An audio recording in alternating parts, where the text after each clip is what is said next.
thank you so much for being here, and I want to talk today with all of you, and we all have experience in DRAM licensing, DRAM litigation, and I would like to start with going around the horn and allow all of you to explain to the audience your background, your experience in the DRAM world. And DRAM is not new, right?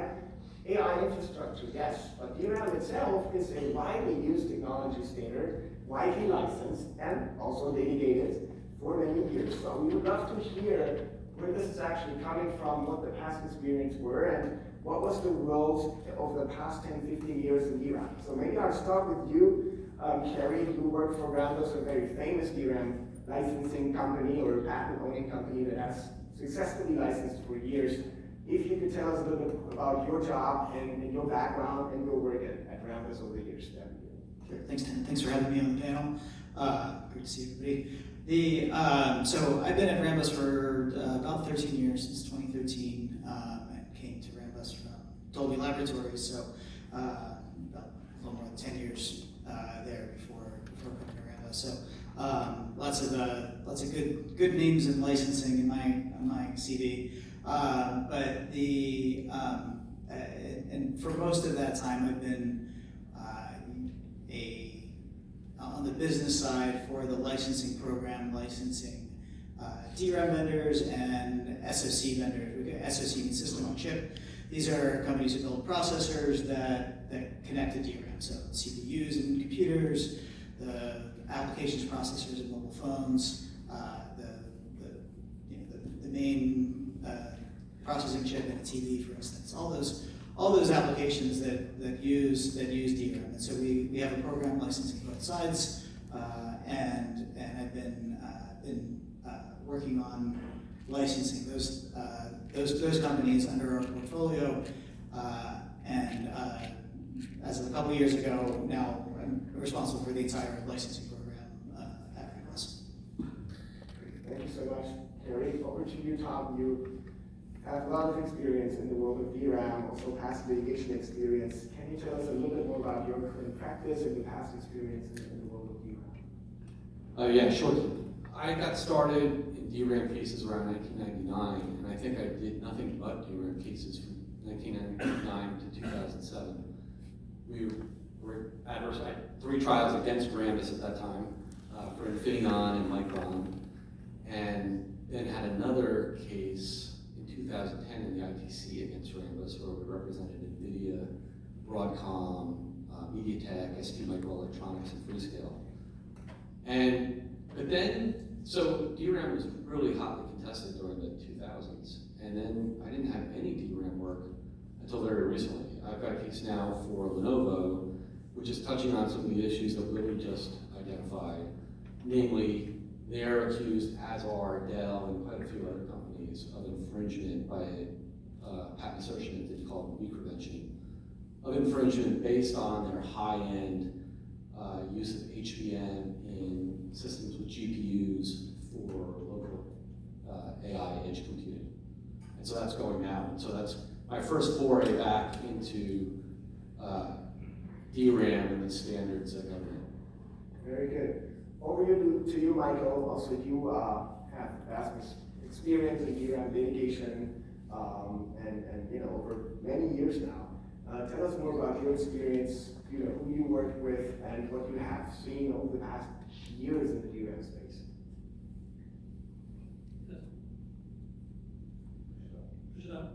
Hello. Hey everybody, Mike Ruckheim, patent litigator at King & Spalding. I think I was invited here today because I actually was at 2 of the trials that had the big numbers up there against that list.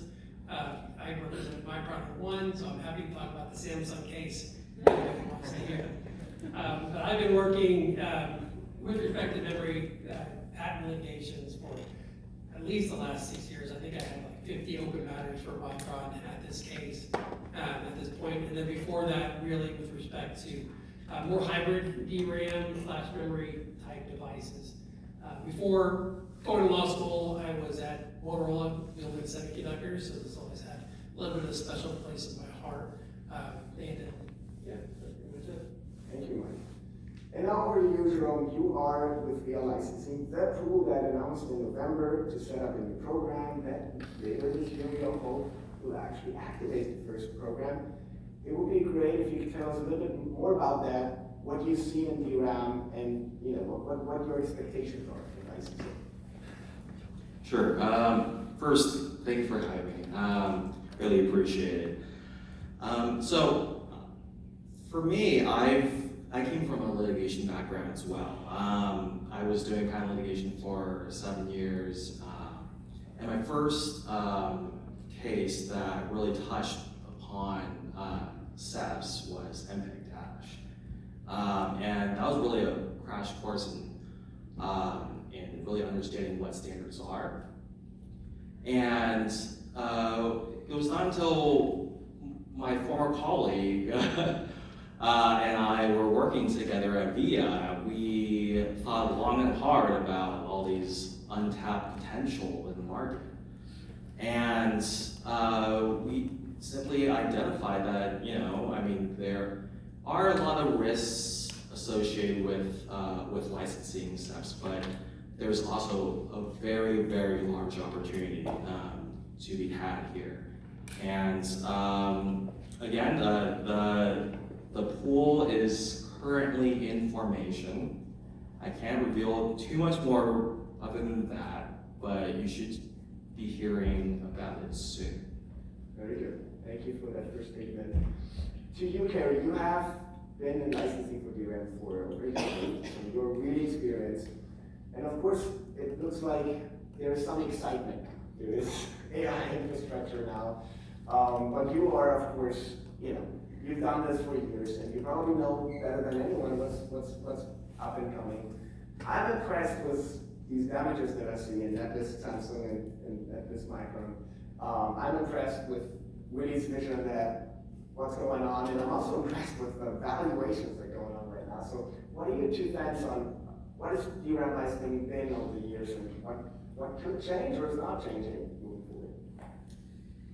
Yeah, so we've been licensing in this space since DDR0, I'd say, which is STR. So it's similar in some way. It's similar in some way to the generational nature of the wireless and multimedia spaces. Now we're on DDR5 now. DDR6 will come out soon. We're on LP DDR6 already. So all of these things have they continue to evolve, and then the nice thing from a licensing perspective is that's an opportunity in every new version to contribute technology and be part of the standardization process, and then hopefully have a licensing opportunity.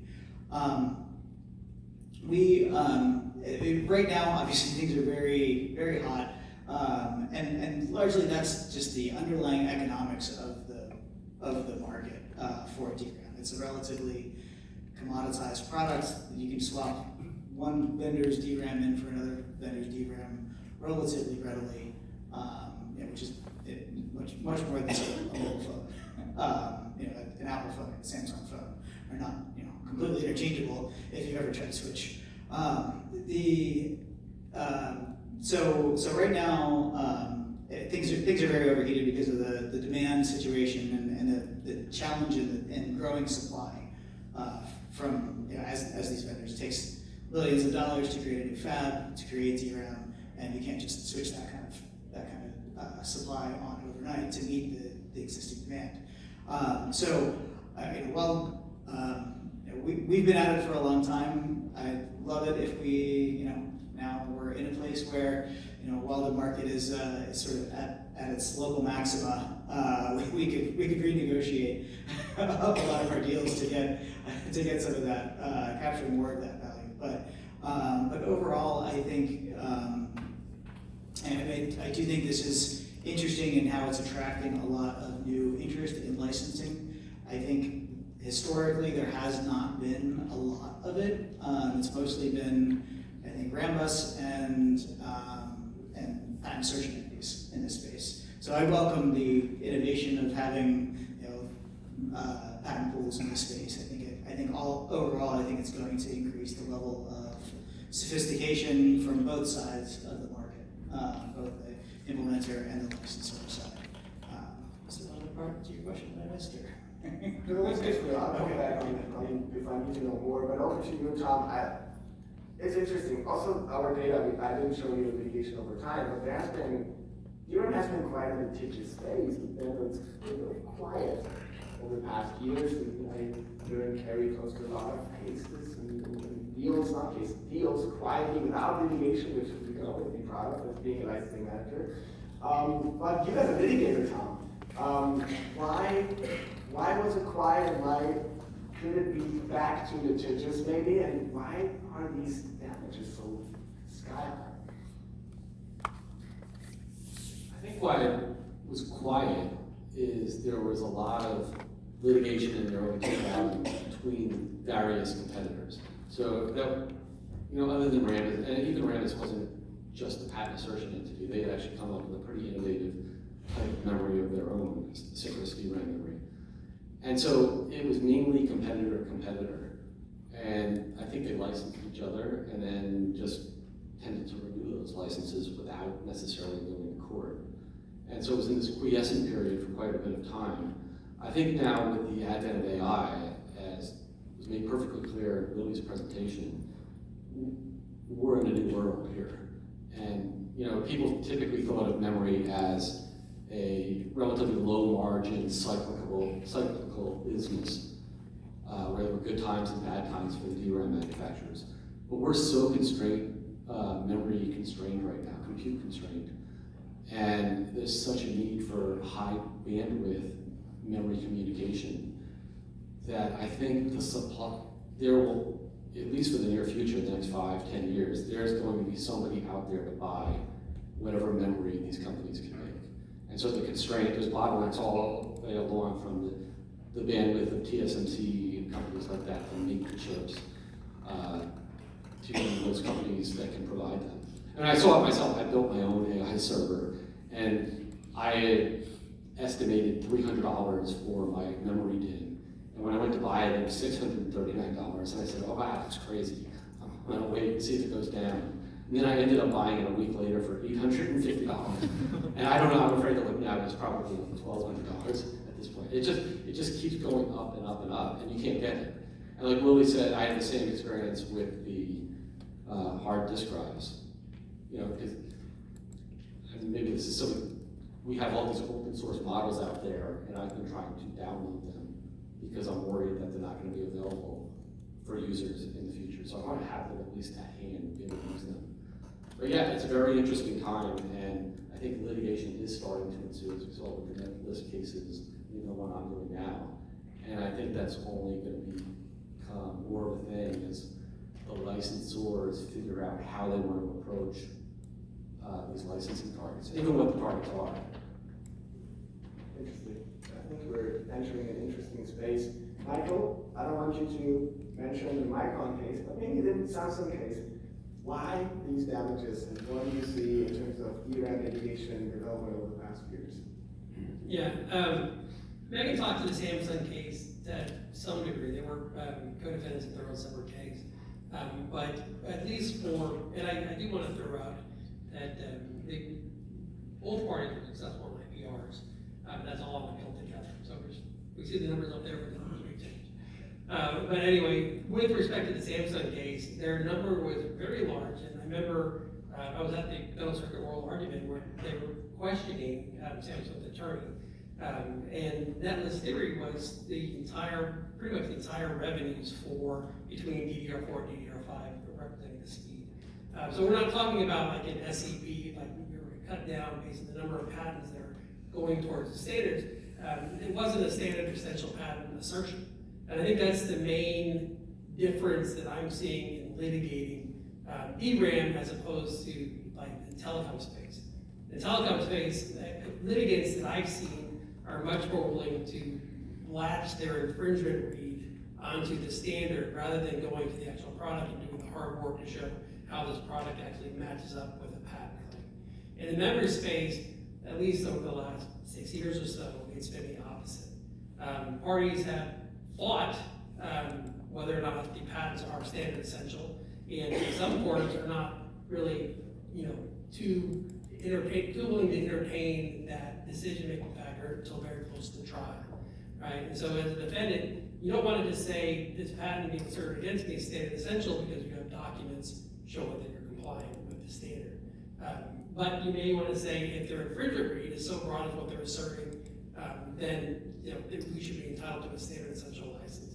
And so litigants are fighting that, and there's a lot of uncertainty in the JEDEC patent policy as to whether something is standard essential. And I don't want to talk too long, but JEDEC has this policy where you have to give a letter of assurance whether your patent is essential or potentially essential to the standard being developed. And then that letter of assurance is also applicable for later continuations off the same patent. So even with your first letter of assurance, there's not a real strong tie to say, yes, you declared this patent or the claim did it to be standard essential. It's kind of a potential standard. And then for continuations later, there's not any affirmative statement by the patent owner at all. And so people will fight about whether this is an assurance of standard essentiality, and that's lasted right at the trial in some of these past cases. So my understanding that means there is no really yet, or has never been a real determination of what FRAND is in the DRAM space. It's all about damages and actual infringement of the products, right? I think there's a lot of data points in there for sure. But no, there's been a very small amount of really dealing with these SEP, these FRAND determinations. Which could be more worthwhile economist friends to find out about that. But because, I'm seeing these damages awarded, and I think there's a lot of money and royalties in there. Any comments from you, Tom, on this? Or? It's interesting. It's changed since the cases I did in the 2000s, because back then the JEDEC policy was not a FRAND regime. It was simply a requirement that you disclose, and the whole dispute that was played out in the Randall trials was whether they complied with that duty, and what the duty was, in fact.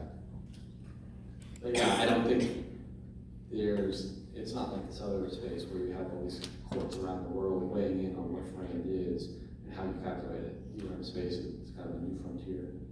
And you also said that, Kerry, right? It's not as sophisticated yet, right? What do you mean by that? Well, I just think there's a lot more licensors, a lot more transaction volume in the SEP space around wireless and multimedia codecs. And I think DRAM has a really interesting property that I think has yet to be explored. I mean, in any damages law that I've seen around SEPs that are because the cyclical nature of this means that the main vendors in the market, and we had talked about the big three, Samsung, SK Hynix, and Micron, they alternate from right now at the peak of their kind of undersupply situation, have close to 80% margins on their products. At the trough of where they're oversupplying the market, they can have negative margin. So you can go from, I think it's gone as low as maybe negative 15%. And so what do damages look like applied to a product that isn't profitable or is massively profitable? I think so. I've never seen that. I'm not a damages expert at all, but I think there's a lot of intrinsic value. People pay a lot of money and even increasing amounts of money in the market, but it's a very unique industry, I think, in that respect. To you, Jerome, VIA of course has a long history in licensing in the audio space, in the cellular space, even in the video wireless charging space. We have many different programs. How do you see the DRAM licensing program fits into it? How do you see the licensing market? Who are actually on the implementer side, the companies that you want to talk to? So VIA's always been a first-to-market player in the patent pool industry, and just like any other standard, DRAM still is at the forefront of our minds, and we are trying to basically make sure that we are doing the best that we can in terms of getting the best return on the pool's assets. You all have a lot of experience in DRAM from these past cases and past licensing. I wonder what we can learn, or maybe what from that we can use to predict what's coming next, right? Because you said, Tom, it's a totally different environment. But still, it's the same technology, right? It's still a DRAM technology. It's standardized, and there's the JEDEC, and it has a framework of JEDEC and the JEDEC IPR policy. Anything you think we can learn from what happened over the past 10, 15 years that you also think may be true for moving forward? I think, as Lily's slides showed, that the play going forward might not be exclusive to DRAM, right? You've got a data center that has all these different standards. These other standards seem almost reminiscent to me of the early DRAM days, where you had different proprietary synchronous DRAM structures, and then they came together and standardized, and then they went to the SDRAM and standardized, and it's been standardization all along the way. But now you have CXL, which is a consortium with the hyperscalers and others. You have Ethernet I, yeah. There's all these different standards as people try and go up against NVIDIA and avoid their proprietary technology. And so as those come into play and the tools that the data centers employ, in a sense, crystallize, maybe the play from a licensing standpoint is to go after the basket of standards together in some sort of endpoint product, whether it's a data center itself or something within the data center, and maybe not simply a licensing play based on DRAM alone. Combining different standards, maybe. Potentially. Yeah. Like different codecs. What do you think, Kerry? I mean, you've been doing this for a while now. I guess you have defined and segmented the market for your business, who you license. What do you think about the AI infrastructure market? How would you segment that? I mean, people thought, and I think you're almost confirmed that your main target are the hyperscalers. Is that, or could we also see different levels of licensing? Yeah, so our program was established a long time ago at this chip level. So in some ways that's likely where it will remain. Obviously, there's the possibility of anything in the future. But I do think some of the things that I've heard have been this interest in potentially this basket of technologies or licensing at a different level, at a per server level, at a full data center level.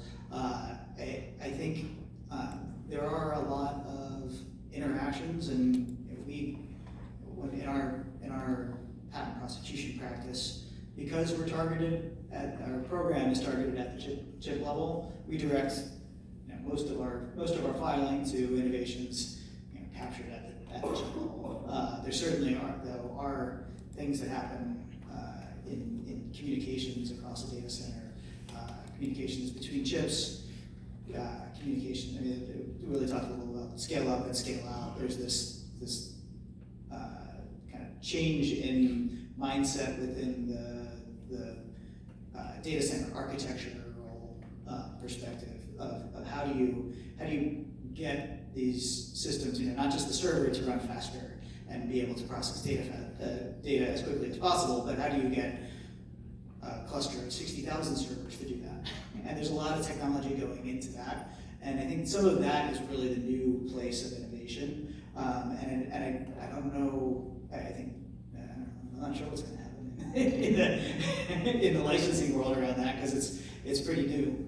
Well, one of the things I remember from the prep talk, I asked you, is there an event around of DRAM, or is there an option for something else? Or maybe think about the discussion on vehicle codec, could we switch off one technology? And I remember you saying, no, it's in fact, you have to use it. It's the bottleneck, right? Right now, memory is generally the bottleneck. It depends upon the workload that a server is doing. There are certain workloads that are not memory constrained. Most of the important ones I think the trend is more towards ones that are. And you can see this if you go to one of the cloud infrastructure guys. You can buy an instance of a server with lots of different capabilities. There's ones that have more memory, there's ones that just have faster compute. So it really depends upon what the work is that you're trying to do. But fundamentally, memory, for a long time, we've been able to build processors that can run faster and faster. We were across the 1 gigahertz threshold a long time ago, and they just there's a little bit of scaling problem where they're not growing as fast, but now they're putting more processing cores within a CPU. But you need to feed that with data, and that data has to come out of a place to store all those bits, and those bits are in memory. And so the reason we see this generational development in the market is because if your processors are getting faster, the memory needs to come along with it. It needs to get faster. It needs new innovations to make that happen. And right now, for many workloads, they actually are memory constraints. That how fast can you get the data in? That's why HBM was developed. It's high bandwidth memory, so you can get that. It's just a lot more expensive. It's not a you can't just say, oh, I'm going to switch out all of my DDR5 for HBM because I forget what the price difference is, but I think it's 2x, 3x, something like that per bit to buy HBM memory versus DDR memory. Yes. Two things occurred to me as we were talking about that. If you've been following Cerebras lately, they just had an IPO, and they're known for making these wafer-size chips. And from what I understand, they don't use DRAM, they use SRAM, which is something you can do when you have a chip that's really large like that. And so, that's still memory, although perhaps that's a different licensing dynamic when it comes to licensing that. And just to follow up on what Kurt said on HBM, one reason HBM doesn't even come as like a DIMM that you can put in your computer. It's connected within the packaging to the GPU itself through a silicon interposer. And so it's not just a matter of going out and replacing it with a better memory chip. You got to redo your GPU essentially. So it's complicated. So it's kind of like packaging can really take it in and out. Right. The CPU, or the processor guys are actually the ones selling the product that has the HBM in it. One of the market research guys, I remember talking to him about what his estimates were for NVIDIA, and I said, well, does that include the HBM or not? Because their card, the chip they're selling or the card they're selling has HBM, and he's like, oh, yeah, and like his estimate for NVIDIA like dropped in half of like what the value of their chips was. And I was like, okay, we gotta fix all that in our models. Yeah, the supply chain, the sales channel is very different. We talk about pools and risk all the time. Michael, if you think, you've been involved in these cases, you've damages, and you're advising your clients, and there's a lot of net list kind of companies in those lists. Do you think pools will help mitigate that risk? And would you advise your clients who join these programs, or are these even targeted and maybe only the companies they supply to are targeted? Well, I'm sitting right next to Jerome, who just announced a pool, so I'm not sure. I'm not gonna go too hard. I think so, potentially. It's a good question, and it's obviously something just kind of starting, a new idea. I think there are some barriers to entry. Is probably the main issue. You have this really, if you're talking about just DRAM, you have a very small number of players, right, that generally have some type of cross licensing potentially. If you're going large module, the components of the module, then maybe you have more players in there and it makes more sense, a little more fragmented. And so I think pools can weigh in there. The other thing that I would mention is as it comes to standard essential patents in this space, my impression from working again on like telecom matters and then working on the JEDEC matters is that the JEDEC standards are, by and large less specific as far as the issues we're seeing, at least in litigation, more towards going towards interface, more going towards timing, less so than, I can't even think of an example, but there's obviously different specifications for different aspects of the chip. With telecom, I feel like there's a lot more specified, and you have optional versus mandatory provisions in here. And what that equates to, at least in my mind, is that you have less certainty in whether something is standard essential or not. whether a patent claim is required to actually build and implement this product, but it's not specified sometimes by the standard.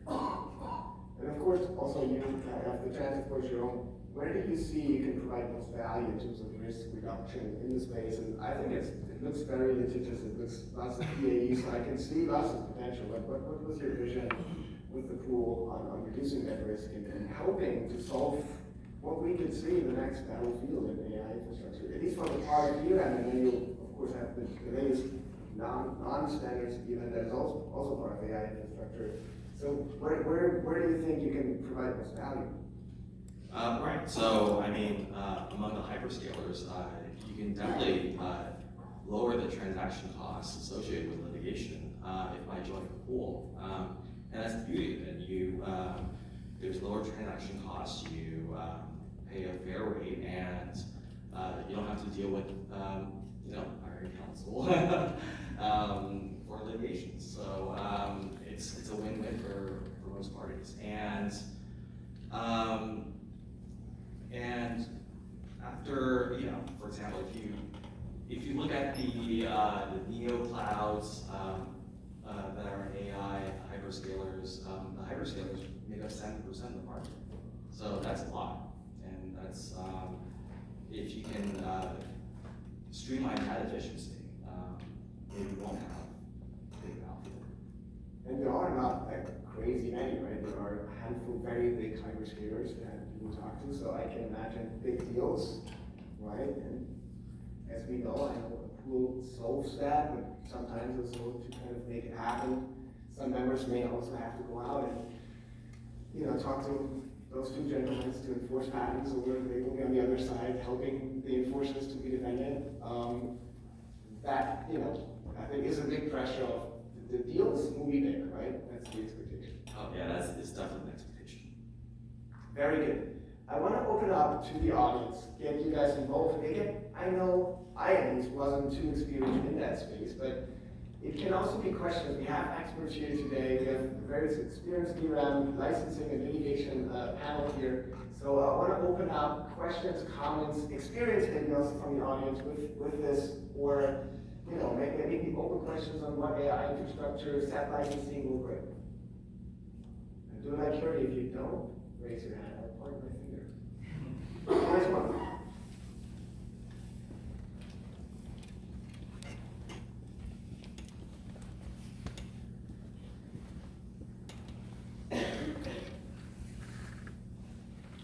Alex Gilbert from Fisher Research. Quick question for you. And I got a chance to talk to Tom during the break. Are there any emerging standards in the AI world from the networking perspective? I understand that the fiber is now pulled all the way to the GPU. I guess I'll start with that. I think Willie outlined quite a few of them in his presentation. I don't remember the names of all of them, but you have standards in terms of how the memory connects with the GPU. You have standards in terms of the GPU to GPU connections. You have standards with the GPU to node and node to node communications. And one of them was an optical standard. CXL was another one. So yeah, there are evolving standards. It's going to be really interesting to see how that all plays out because of the licensing dynamic, because those standards, as I understand it, and I haven't studied them extensively, are the subject of consortia in which the hyperscalers are playing a role. And that's something quite a bit different than we had in the cellular space, because the hyperscalers simply weren't part of it. And so I'm assuming that if they're participating in those consortia, developing the technology, that they're also acquiring patents as part of it. And so when it comes down to licensing, the patents that come into play in an AI or data center environment, there's going to be some interesting dynamics. You have, like with HBM, as far as I know, the only 3 companies who can make it are Hynix, Samsung, and Micron. And as Tim showed, they have 45% of the patents in that space. And so they'll have some leverage, I suppose, to be able to withhold chips from people that are not licensing their technology and vice versa. So it's going to be really interesting to see how it plays out. But to go back to your question, yeah, there are other standards that are emerging, not through JEDEC, but through these consortia that have come into play. I'll add that there's also layers of standards. So I think Willie talked about both NVMe, and I don't remember if you mentioned PCIe, but PCIe is the sort of a physical interconnect level of describing kind of how one chip talks to another chip. NVMe is that protocol applied on top of that, and I think it struggles all the way down as far as I'm aware, but there are lots of things that stack onto each other to build the interfaces that are being used in the data center today. And I guess also what we know is the pure existence of SAPs doesn't make it a licensing market, right? The owners of these SEPs and the IPR policies of the standards consortia or organization also have to fit with that. I mean, I've recently seen smart home attempts to build programs that didn't work out because the owners of all these kinds of organizations were able to, have most of them as royalty free, and it didn't make sense to go out against that. So I think also the environment has to be the right one. And of course the target market, we know that these big companies have market power, so that has to make sense as well. Any more questions? Also, to Willie, if that's okay. Any more questions? To Willie or the panel?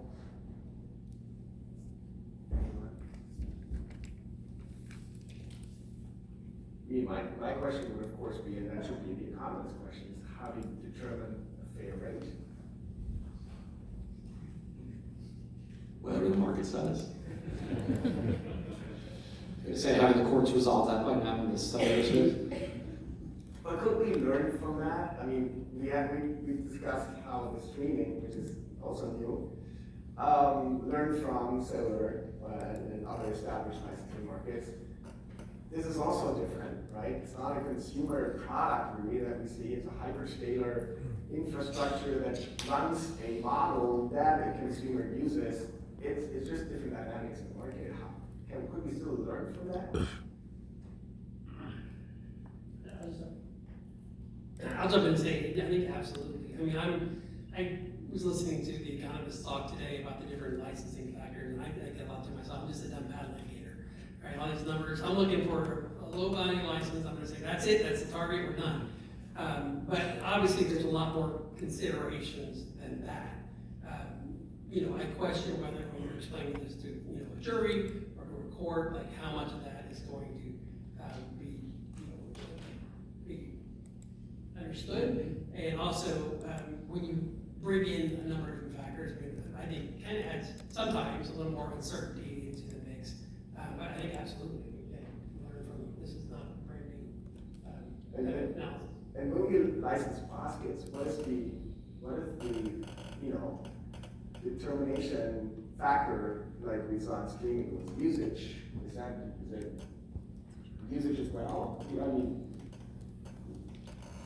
so it could be everything, right? And it depends upon, I think, if you have established program like we do, we have established methodologies for how we value the license to a given licensee. And since we're operating at the chip level, we do a lot of modeling of their business. Data is relatively readily available. We buy a lot of market research data, and DRAM and the semiconductor market in general is pretty well covered by those companies. But I think that as you get to thinking about licensing a data center itself, it gets a little hard because the hyperscalers don't necessarily talk publicly about how big their deployments are. You don't know how many servers Microsoft has under Azure, let alone all the other things that aren't under Azure.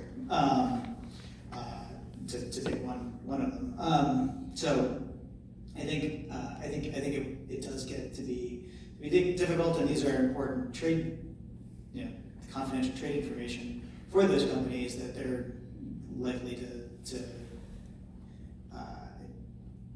not part with readily. in terms of a licensing deal. Which still is similar to, I don't know, this day we use the number of users compared to Netflix or Prime, right? Or especially Prime, I wonder the difference of subscribers and users, because Prime uses for delivery, not for content. So I think there are these trade secrets, right, of and what will be known from other markets. Any other thoughts? Well, just on that note, I mean, when people benchmark their LLMs against another one, typically the metric is tokens per second, and you could easily see that being a basis for damages.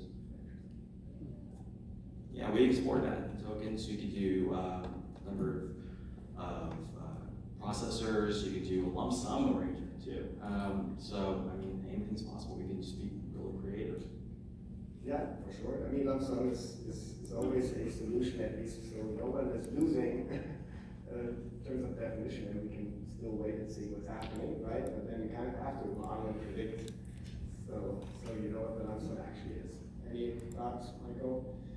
I think we are at time. You know, any final thought, also you including really anything the audience should keep remember for this? Otherwise, we go for coffee. I got just one thought. I just want to point out that I will say that the hyperscalers for a lot of these standards did have an opportunity to make them all royalty free.